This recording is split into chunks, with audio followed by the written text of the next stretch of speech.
कहानी माँ की आखिरी इच्छा। एक बार एक बूढ़ी माँ को उसके बेटे ने एक वृद्धा आश्रम में ले जाकर छोड़ा।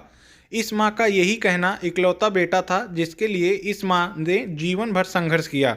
इस बेटे के लिए वो सब कुछ किया जो एक माँ को करना चाहिए या माँ कर सकती है, और आज भी अपने बेटे को किसी भी तरह की परेशानी न हो इसलिए आश्रम में रहने के लिए तैयार हो गई। वृद्धा आश्रम में रह रही माँ हमेशा अपने बेटे को याद करती, मगर बेटा केवल साल में एक बार उसको मिलने जाता या फिर फोन पर बात कर लेता। कई साल बीत गए। वृद्धा आश्रम से बेटे को एक दिन फोन आया।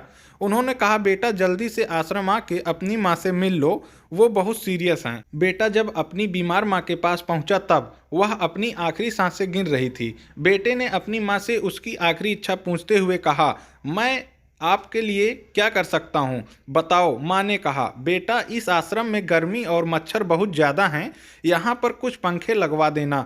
फ्रिज ना होने की वजह से यहाँ पर बूढ़ों को कई बार भूखे पेट ही सोना पड़ता है, क्योंकि किसी ने दिया हुआ खाना खराब होने से नहीं बचा पाते। तो इस आश्रम के लिए एक दो फ्रिज भी खरीद देना।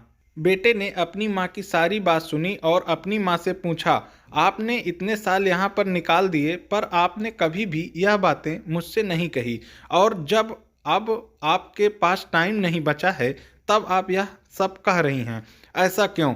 माँ ने बेटे को जवाब देते हुए कहा, बेटा मैंने गर्मी, भूख और पीड़ा सहन कर ली, लेकिन मुझे पता है जब तेरे बच्चे तुझे यहाँ पर छोड़कर जाएंगे तब तू यह सब सहन नहीं कर पाएगा। इसलिए तेरी सुविधा के लिए मैं तुझे यह सब लगाने के लिए कह रही हूँ। अगर ये स्टोरी आपको पसंद आई है तो प्लीज़ इस चैनल को सब्सक्राइब करके साथ ही बेल आइकन प्रेस करें, जिससे इस तरह की स्टोरी सबसे पहले आपको मिलती रहे।